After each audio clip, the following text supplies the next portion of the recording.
Nous voilà de retour pour la suite de cette édition en français. Après le front nord et les négociations avec l'Iran, cap maintenant sur un autre foyer de tension, Gaza. Le Hamas campe toujours sur ses positions et refuse tout désarmement malgré les pressions internationales. Sur le terrain, le groupe terroriste multiplie les provocations. L'armée israélienne mène des opérations ciblées pour contrecarrer ses projets. Entre blocage politique et réalité du terrain, le conflit reste enlisé. Le point avec Mathieu Winding.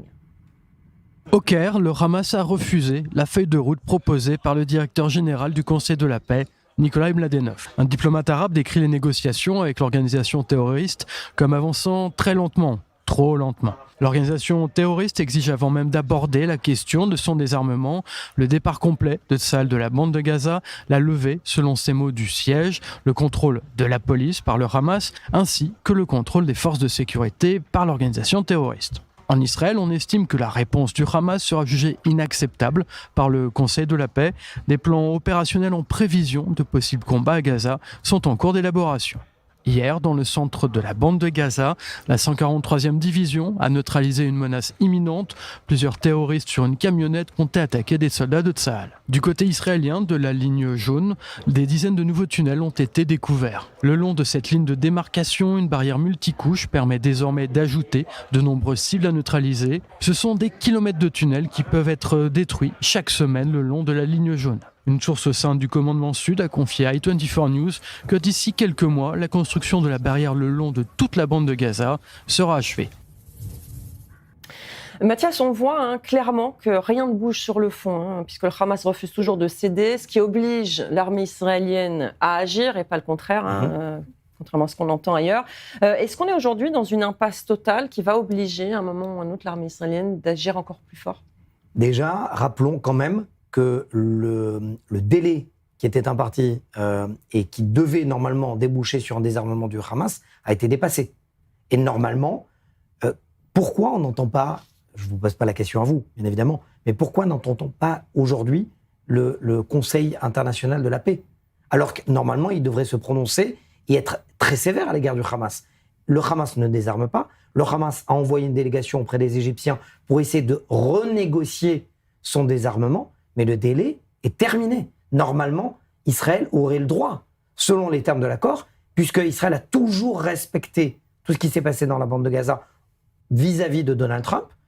Jusqu'à présent, rien n'a été fait. Donc aujourd'hui, il y a clairement, ce n'est pas un secret, il y a clairement une volonté du commandement Sud de préparer tous les plans et de passer à l'action si jamais l'ordre est donné par l'échelon politique. Oui, on imagine que ça va attendre les suites de l'Iran et ce qui se passe dans le nord au Liban. Et justement, des informations d'un responsable iranien sur un média proche du Hezbollah, c'est important de souligner, un Iranien sur un média proche du Hezbollah affirme qu'un cessez-le-feu rentrera en vigueur au Liban. Ce soir, ça a été démenti. Oui, l'organe de propagande, c'est Al-Manar et Al-Mayadin. Ce sont deux chaînes qui servent la propagande du Hezbollah. Comme par hasard, c'est un officiel iranien qui dit que ça va arriver ce soir. Et là, un officiel une source sécuritaire, me confirme il n'y a pas de tel plan du côté israélien. C'est la réponse pour l'instant. Peut-être que ça peut changer, mais c'est la réponse côté israélien qui infirme donc la possibilité d'un cessez-le-feu d'ici ce soir. Ça servirait aussi les intérêts, malgré le fait que le Hezbollah rejette toute discussion directe entre Beyrouth et Jérusalem. Le Hezbollah est à court de souffle. On est bien comme cela. À bout de souffle. À bout de souffle, merci. Et donc, il a besoin donc de respirer.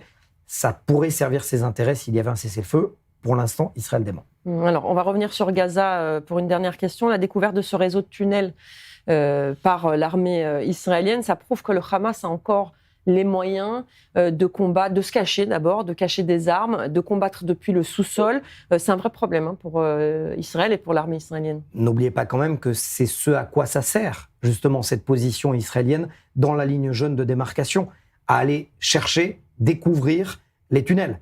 Israël Katz, à l'époque, disait « la guerre des tunnels commence ». C'est-à-dire que c'est un long travail mis en place par le génie militaire de trouver, détecter des tunnels. Ce qui est encore pire, et je vous rejoins dans votre question, c'est que dans ces tunnels, non pas que des tunnels ont été trouvés, mais à l'intérieur, il y avait des caches d'armes. C'est-à-dire qu'il y a encore des tunnels où des armes sont stockées par le Hamas, et non pas dans la zone contrôlée par le Hamas, mais dans la ligne de démarcation jaune. Ça veut dire que le Hamas prépare le jour d'après, ça répond à votre interrogation. Il va y avoir un moment où Israël va devoir prendre les devants, et on sait derrière que la communauté internationale, notamment la France en premier lieu, va dire il faut un cessez-le-feu, comme exactement elle le fait au Liban, alors que l'armée libanaise n'a rien fait et que donc Israël a dû prendre les devants. Comme il le fait au Liban et en Iran. Et justement, pendant ce temps, à Washington, Donald Trump revendique une stratégie de pression maximale contre le régime iranien et affirme avoir empêché Téhéran d'accéder à l'arme nucléaire. Mais surtout, il assure que la guerre touche à sa fin et qu'un accord serait désormais à portée de main. On écoute le président américain. J'ai dû dévier de ma trajectoire, parce que si je ne l'avais pas fait, aujourd'hui l'Iran disposerait d'une arme nucléaire. Et s'ils avaient une arme nucléaire, vous seriez en train d'appeler tout le monde là-bas, monsieur. Et vous ne voulez pas en arriver là. Je pense qu'elle est proche de sa fin, oui. Je la considère comme étant très proche de sa fin. Vous savez quoi ? Si je me retirais maintenant, il leur faudrait 20 ans pour reconstruire ce pays. Et nous n'avons pas encore terminé. Nous verrons ce qui se passe. Je pense qu'ils veulent conclure un accord, et très rapidement. Pour en parler, nous sommes en ligne avec le spécialiste des États-Unis, Jean-Éric Brana. Bonjour. Jean-Éric. Donald Trump affirme, on l'a entendu, avoir empêché l'Iran d'obtenir l'arme nucléaire. Il dit aussi que la guerre est très proche de la fin.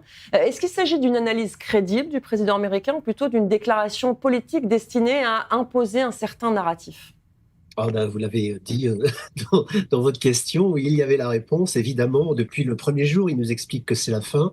Et souvenez-vous, dès la première semaine, c'était terminé et tout le monde allait rentrer en 24 heures. Et puis finalement, ça se prolonge. Le problème, c'est que quand on rentre dans une guerre, on ne sait pas quand on en sort, puisque si on peut y rentrer tout seul, pour en sortir, il faut que les deux parties soient d'accord. Le problème aussi, c'est que sur place, les choses ont changé et que désormais... un retrait trop rapide des Américains apparaîtrait comme une victoire pour les Mollahs qui, bien sûr, pourraient à nouveau essaimer dans la région en se vantant d'avoir battu les Américains. Donc c'est devenu très compliqué et Donald Trump doit gérer cela tout en gérant aussi une opinion et particulièrement ses supporters les plus fervents, les MAGA, qui sont opposés à cette guerre. Même s'ils soutiennent le président, on sait que ils ne sont pas très favorables, donc ils regardent ça du bout des lèvres, du bout des doigts, et J.D. Vance, qui a mené les négociations, est le premier d'entre eux. Alors Donald Trump dit aussi que l'Iran aurait besoin de 20 ans pour se reconstruire, même si les Américains quittent aujourd'hui la région. Là encore, on a l'impression qu'il s'adresse, le président américain, à sa base pour préparer peut-être la fin de cette guerre sans une victoire éclatante, que la victoire serait justement le fait que le régime aurait besoin de 20 ans. C'est exactement cela. En réalité, il faut construire ce récit de victoire et donner quelque chose à moudre, parce qu'on ne peut pas s'être engagé, avoir eu des morts sur place. Rappelons qu'il y a quand même 13 soldats morts, qu'il y a énormément de blessés, pour rien. Ce serait une faillite extraordinaire pour quelqu'un qui, il y a encore 3 mois, voulait le prix Nobel de la paix. Donc c'est effectivement une ligne de crête, laquelle Donald Trump que Donald Trump doit surmonter. Elle n'est pas simple, elle est vraiment pas simple parce qu'il y a un autre enjeu, il y a quand même le nucléaire enrichi et là-dessus, il va falloir qu'il obtienne quelque chose parce que sinon, on ne va vraiment pas comprendre pourquoi il est allé s'il ne va pas au bout de cette partie-là. Alors, dans le même temps, l'administration américaine affiche une ambition très claire, un accord global avec l'Iran, pas un compromis partiel, mais un grand deal. Ce sont les mots du vice-président américain J.D. Vance cette nuit. Un accord qui viserait à transformer en profondeur la relation avec Téhéran. C'est un vœu pieux de la part de l'administration américaine ? Alors, J.D. Vance n'est pas l'administration américaine. J.D. Vance, c'est le vice-président. J'insiste là-dessus parce qu'il ne parle pas en tant qu'exécutif. Il n'en est pas. Il est membre du législatif en tant que président du Sénat et il n'est là que pour remplacer le président au cas où il y aurait démission, mort où il se ferait démettre. Mais c'est vrai qu'il est envoyé sur place pour négocier, donc il parle, il dit 2-3 choses. De mémoire, moi je n'ai jamais vu un vice-président conduire des négociations, donc c'est assez étonnant et son rôle là-dessus est très ambigu. N'oublions pas aussi que J.D. Vance est un intellectuel et ce qu'il avance, ce n'est pas la pensée profonde de Donald Trump, puisque de pensée profonde, Donald Trump n'en a pas. Et c'est bien pour ça qu'il peut jouer sur l'imprévisibilité, l'incohérence, retourner toutes ces facéties dans tous les sens et rien ne prend jamais. Le jour où vous posez une phrase aussi forte que celle que J.D. Vance vient de poser, vous êtes attaquable. C'est pour ça que je fais une différence entre les deux. Donc ça, c'est la parole de J.D. Vance, ce n'est pas celle de Donald Trump. Une dernière question, Jean-Éric Brana. Donald Trump, vous l'avez dit, s'adresse à la fois à sa base, mais aussi à l'international. On a vu qu'il perd aussi des points auprès de pays alliés. Je pense à l'Italie, à l'Allemagne. Est-ce que finalement, il n'est pas aussi influencé pour mettre fin à cette guerre par ses positions de ses alliés les plus proches dans l'Union européenne ? Écoutez, personnellement, je ne le pense pas. Les aléas internationaux disparaissent très vite. Regardez, nous en France, nous avons eu de vrais problèmes avec les Américains au moment de l'AUKUS et de ce sous-marin qui devait être vendu, qui finalement a été volé par les Australiens. C'est des choses qui s'effacent. Ça fait un petit peu de bruit, ça fait du bruit médiatique surtout. Le commun des mortels aux États-Unis n'y pense pas plus que ça. Mélanie est quand même une proche de cette administration. Elle le redeviendra de toute façon assez naturelle. Les Allemands dépendent économiquement beaucoup des Américains. Donc là aussi, ça va très vite se remettre en place. C'est vrai qu'on est dans une période de gros temps, on va dire, et qu'actuellement, tout le monde sort un peu les parapluies. Merci beaucoup pour cette image, Jean-Éric Brana. Merci beaucoup. La guerre en Iran exacerbe les tensions internationales, on vient d'en parler, notamment entre les États-Unis et la Chine. Selon plusieurs révélations, le régime iranien aurait reçu un satellite espion fourni par la Chine capable de cibler des bases américaines en temps réel. On en parle avec Loïc Stecher-Chokroun. Bonjour Loïc. Bonjour Mary. Concrètement, que sait-on de ce satellite ? Eh bien, c'est le Financial Times, le quotidien britannique, qui révèle l'affaire. Il s'est procuré un rapport comprenant des documents militaires ayant fuité depuis donc des documents militaires iraniens. On y apprend que Téhéran aurait donc acheté à la Chine fin 2024 un satellite espion. Il a été préalablement lancé dans l'espace par la Chine. C'est la force aérospatiale du corps des gardiens de la révolution islamique qui se cacherait derrière cet achat. Ils auraient profité de ce satellite pour surveiller les bases américaines dans le Proche et Moyen-Orient, les sites militaires américains, que ce soit en Arabie Saoudite, en Irak, en Jordanie également, ainsi qu'au Bahreïn et des infrastructures civiles et énergétiques aux Émirats arabes unis. Alors, deux réactions, je vous propose deux réactions pour cette affaire. Tout d'abord, celle du fabricant chinois de ce satellite pour lequel il serait destiné à des applications dans le domaine de l'agriculture et de la surveillance océanique. Plutôt, ça c'est de 1. De 2, c'est la réaction, alors pas directe, je vous l'écouterez tout de suite, celle de Donald Trump. Il parle de Xi Jinping, le président chinois, qu'il doit d'ailleurs rencontrer dans un mois en personne à Pékin. Écoutez. C'est quelqu'un avec qui je m'entends très bien. Il vient de m'écrire une très belle lettre. Il vous a écrit une lettre ? Oui, il a répondu à ma propre lettre car j'ai entendu dire que la Chine donne des armes à l'Iran. A-t-il dit lui-même qu'il les donnait ? Je lui ai écrit une lettre lui demandant de ne pas le faire et il m'a répondu qu'il ne le fera pas. Loïc, jusqu'ici, la Chine restait officiellement plutôt en retrait sur le dossier iranien, mais Pékin semble perdre patience en ce qui concerne le blocage américain du détroit d'Ormuz. Effectivement, Donald Trump cherche plutôt à priver Pékin du pétrole à bas coût iranien. Il espère également que le gouvernement chinois fasse pression sur Téhéran pour négocier. Quelques petits rappels. La Chine, par exemple, est le premier importateur de pétrole au monde, le premier partenaire plutôt commercial de l'Iran. Avant la guerre, 80% du pétrole iranien était acheté par la Chine. Ces derniers jours, la Chine hausse le ton plutôt, ou du moins tente d'hausser plutôt le ton. Réaction d'ailleurs du porte-parole de la diplomatie chinoise. Pour lui, les actions américaines ne feront qu'exacerber, je cite, les tensions, fragiliser un accord de cessez-le-feu déjà fragile, compromettre encore davantage la sécurité du passage dans le détroit. Des actions qu'il qualifie de dangereuses et d'irresponsables. Fin de citation. Pour rappel, vous l'avez déjà dit sur l'antenne d'I24 News, hier, un premier pétrolier chinois est passé entre les mailles du filet, si je puis dire, du détroit d'Ormuz. Merci beaucoup, Loïc Stéchard-Chocron. Pour aller plus loin, nous sommes en ligne à présent avec Gérard Vespierre. Bonjour Gérard.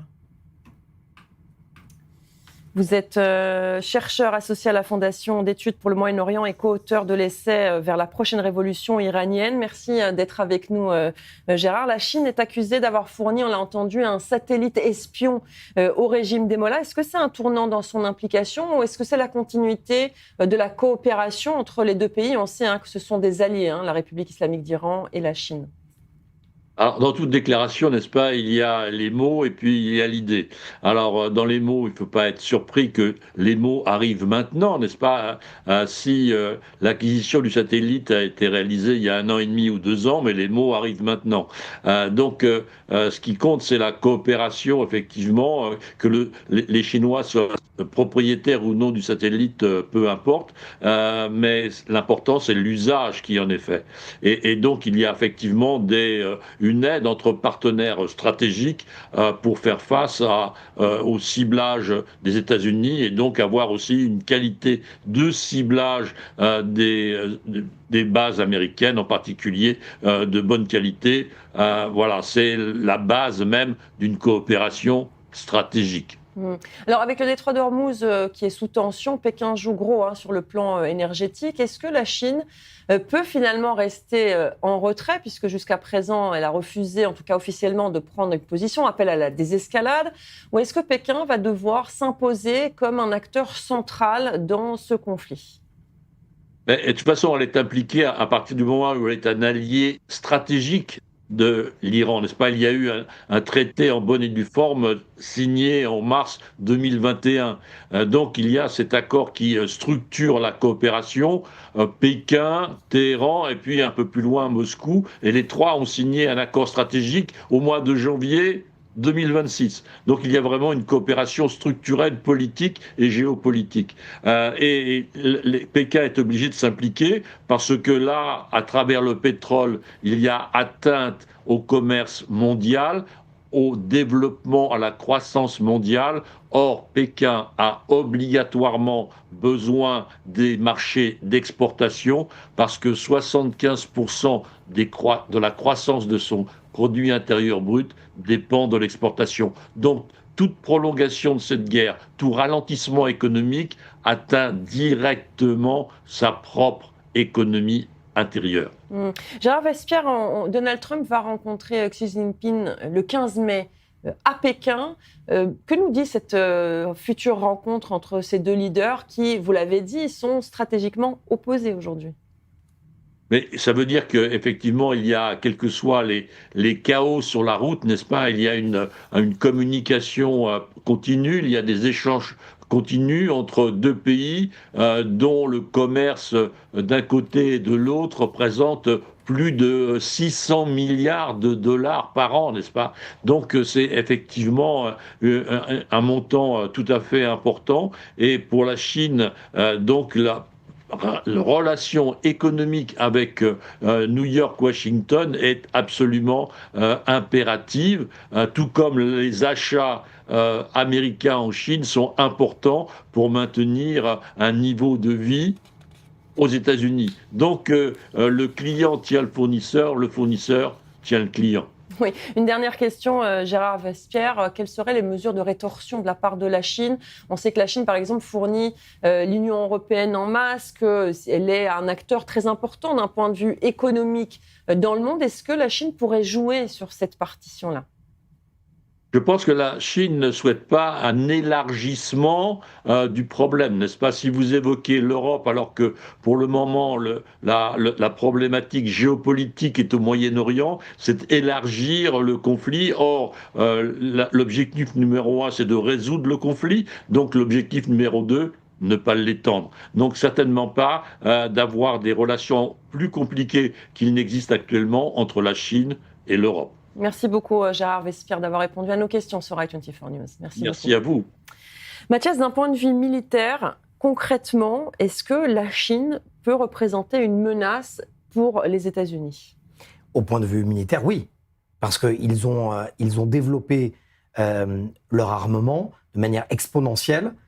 Et en termes de nombre et en termes de puissance, oui. La question est de savoir si le Made in China, sans aucun jeu de mots, Myri, est capable de faire face à l'expérience américaine. C'est-à-dire qu'on a développé énormément l'armement du côté chinois, notamment en termes de nouvelles technologies, de nouveaux radars, des avions de chasse également, des armements de dernier cri et de dernière génération. Mais il faut l'expérience, parce que la Chine n'a pas mené de guerre depuis énormément de temps, ce que ne font pas les États-Unis, puisqu'ils ont été sur le terrain de combat de quasiment partout ces dernières années, alors avec plus ou moins des réussites, mais on le voit bien, l'aviation américaine a prouvé qu'elle était quand même aussi au niveau ces dernières semaines en Iran, même s'il y a eu des pertes. Donc la réponse stricto sensu est oui. En revanche, est-ce que la Chine, je le répète, qui n'a plus d'expérience militaire, pourrait prendre ce risque? Je ne le pense pas, d'autant plus que l'armement chinois qui a été testé, notamment en Russie et en Iran, eh bien, n'a pas été au rendez-vous par rapport à l'expérience et le savoir-faire de renseignement des Américains et des Israéliens. Elle n'a pas fait ses preuves. Non. Très bien, merci Mathias. Et puis il y a cette affaire qui en dit long sur les rapports de force actuels. Madieh Efzedian, une Iranienne condamnée en France pour apologie du terrorisme, vient de rentrer à Téhéran. On retrouve notre correspondante à Paris, Anna Papiachvili. Bonjour Anna.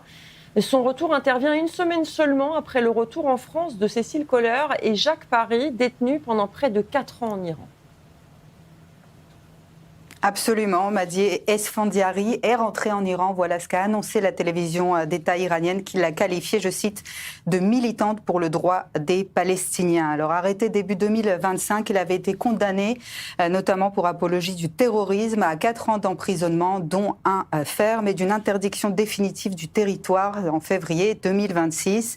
La justice française l'accusait d'avoir alimenté en publication les comptes de l'organisation Axe de la Résistance en 2023 et 2024, notamment sur les différents réseaux sociaux, Telegram, X, Twitch et YouTube. Des publications qui faisaient notamment l'apologie de l'attaque terroriste menée par le Hamas le 7 octobre 2023 en Israël, incitant à des actes de terrorisme et injuriant la communauté juive. Après sa condamnation a prononcé sans un mandat de dépôt, Madieh Esfandiari, 39 ans, avait fait appel et il avait été assigné à résidence par le ministère français de l'Intérieur.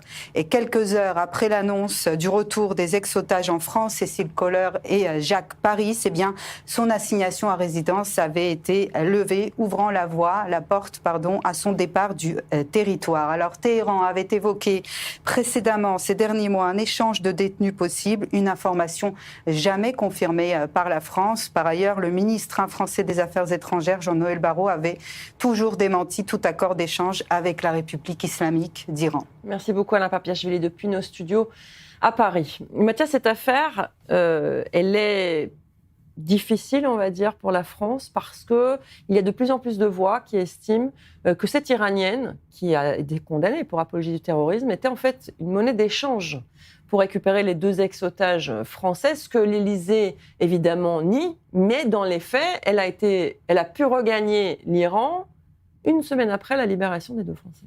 Enfin, le retour des 2 Français en France. Ils ont été libérés plus tôt, mais... Exact. Vous savez, c'est comme la diplomatie américaine qui dit on ne négocie pas avec le terrorisme. Dans les faits, il y a eu des échanges, certains de bons procédés et d'autres fois des échanges, des vrais échanges, un terroriste contre une libération. On peut accuser aussi Israël. Israël qui, malheureusement, pour libérer des otages vivants ou morts, eh bien, accepte, sur pression de ces terroristes, de libérer des terroristes vivants. C'est un vrai problème. C'est un vrai problème. Oui, sauf que dans le cas d'Israël, pardon Mathias, ça n'a pas été fait dans le secret. On savait qu'Israël négociait par intermédiaire pour libérer ses otages. Là, l'Élysée nie. Alors, dans les faits, peut-être que ça n'était pas une monnaie d'échange, mais il faut quand même dire que le calendrier est étrange. C'est ce qui pose problème. C'est ce que vous avez parfaitement raison. C'est-à-dire qu'au côté israélien, on l'annonce. Il y a un recours déposé à la Cour suprême. Tout est public. Là, c'est fait presque, j'ai envie de dire, en catimini.